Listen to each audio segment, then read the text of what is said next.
నమస్తే అండి. నేను మున్నా. ఈరోజు సైఫ్ అలీ ఖాన్ ఏదైతే కత్తిపోట్లకు గురయ్యారో దాని గురించి ఒక న్యూస్ చేసుకున్నాం మనం. అందులో నేను చెప్పాను, ఇది దొంగతనంకి వచ్చి చేసిన పనిలాగా లేదు, ఇందులో ఏదో మిస్టరీ ఉంది, కుట్ర ఉంది, దీన్ని పోలీసులు డీప్గా దర్యాప్తు చేయాలన్నట్టు ఆ రోజు చెప్పాను. ఈరోజు అదే మాట నిజమవుతుంది. ఇందులో ఎన్నో మలుపులు. ఈరోజు కొత్తగా కరీనా కపూర్ మీద అందరి కళ్ళు వెళ్ళాయి.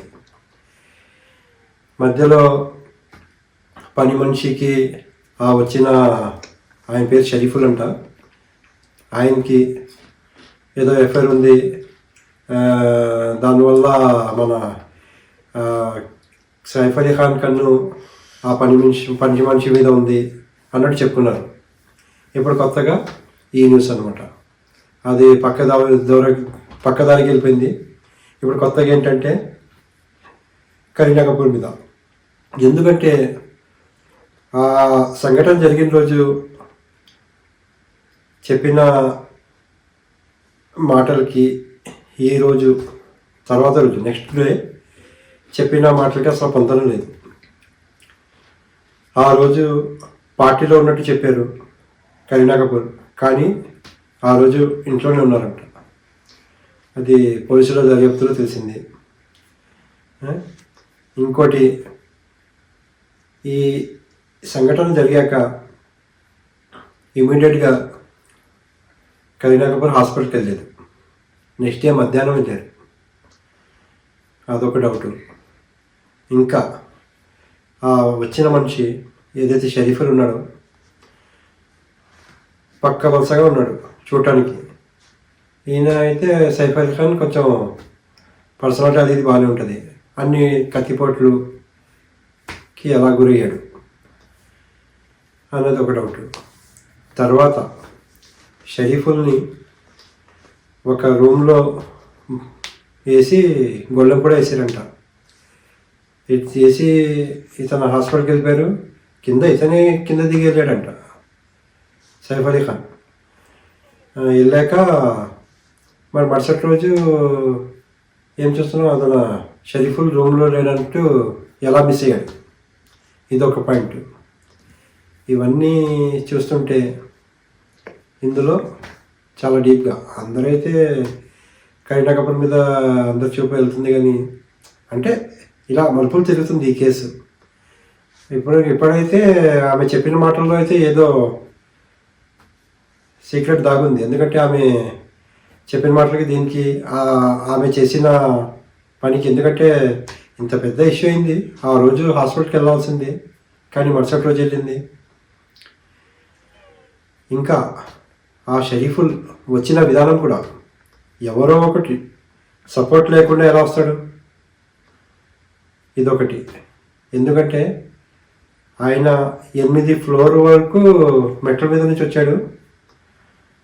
దాని తర్వాత పైప్ లైన్ ద్వారం మీద నుంచి వచ్చాడంట. ఏది 9, 10, 11, 12 4 ఫ్లోర్లు అంత రిస్క్ తీసుకొని.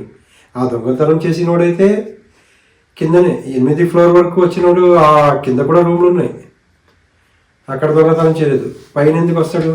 సైఫ్ అలీ ఖాన్ అతను టార్గెట్. ఇదొకటి. ఆయన ఆ విధంగా రావటానికి ఎలా హెల్ప్ చేశారు అంటే, నా లెక్క ప్రకారం 9వ రూమ్లో 8వ రూమ్లో 9వ రూమ్ అంటే 10వ రూమ్ అంటే డూప్లెక్సెస్ ఇల్లు ఇవన్నీ. ఒక్కొక్క రూము 12 అంతస్తులు, కానీ 6 రూములు అన్నట్టు. ఏంటంటే డూప్లెక్స్ 1, 2 ఒక డూప్లెక్స్, 3, 4 ఒకటి, అలాగన్నమాట. ఇది 9, 10లో సైఫ్ అలీ ఖాన్ ముందు భార్య, కొడుకు, కూతురు ఉంటారనమాట. అక్కడ వాళ్ళకి ఏమన్నా ఉన్నట్టు ఇన్ఫర్మేషన్ వచ్చి అతను 8 నుంచి పైప్ లైన్ రావటము వాళ్ళకి దొరకకుండా, ఇదంతా ఆయనకి ఎక్కడ ఎవరు ఉన్నారో అన్నట్టు తెలుసుకొని సైఫ్ అలీ ఖాన్ రూమ్ వరకు వచ్చాడు అంటే దానికి అర్థం ఏంటి? ఇంకోటి, ఆయన వచ్చాక పని మనిషికి ₹1,00,00,000 డిమాండ్ చేశాడంట. పని మనిషి దగ్గర ₹1,00,00,000 ఎలా వస్తాయి? అదొక పాయింట్. అంటే ఇవన్నీ ఎలా ఉన్నాయంటే ఇందులో వాళ్ళు చెప్పిన మాటలకి దీనికి అసలు పొంతన లేదు. అదే చెప్తున్నాను నేను. ఆయన ఉన్న పర్సనాలిటీకి సైఫ్ అలీ ఖాన్కి 6 కోట్లు అన్నది అది కూడా నమ్మశక్యం కాదు. ఇలా ఉన్నాయి.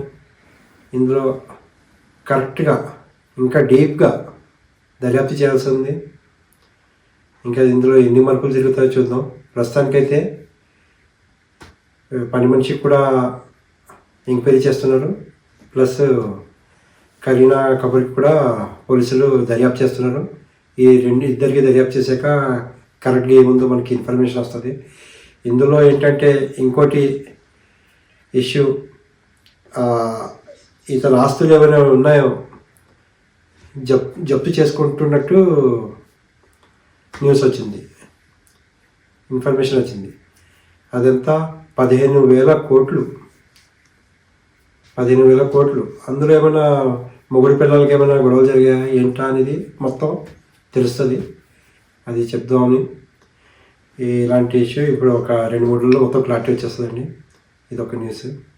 ఓకే, ఈ వీడియో నచ్చితే కనుక లైక్ చేయండి, సపోర్ట్ చేయండి, సబ్స్క్రైబ్ చేయండి. Thank you.